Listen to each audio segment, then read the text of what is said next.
जय श्री कृष्ण। मनुस्मृति और श्रीमद् भगवत गीता में चतुर्वर्ण का महत्व किया गया है।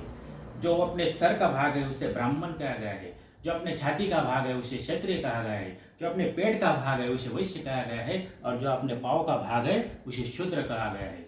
लेकिन ये चतुर्वर्ण व्यवस्था है और ये चतुर्वर्ण व्यवस्था का लोगों ने गलत अर्थ निकाल लिया है। लेकिन ये किसी भी जाति का, किसी भी धर्म का, किसी भी संप्रदाय का, किसी भी मजहब का यहाँ पे उल्लेख नहीं होता है।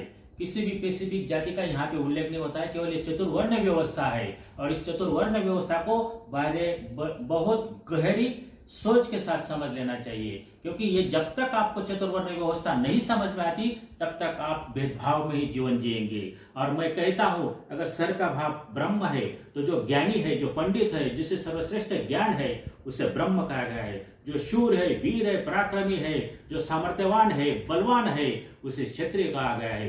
और जो पेट के लिए अपना बड़ा बड़ा व्यापार करता है और उस व्यापार से, उद्योग व्यवसाय से किसी और को रोजगार देता है उसे वैश्य कहा गया है। और जो छोटे छोटे व्यवसाय करते हैं, छोटे छोटे व्यापार करते हैं उन्हें शूद्र कहा गया है। लेकिन इस चतुर्वर्ण व्यवस्था में सबसे बड़ा अगर कोई वर्ण है तो वो शूद्र है, क्योंकि शूद्र के आगे सब कुछ झुक जाता है। इसलिए शूद्र सबसे महान है, सबसे बड़ा है और सबसे मूल्यवान है। केवल शूद्र ही सबसे महान है।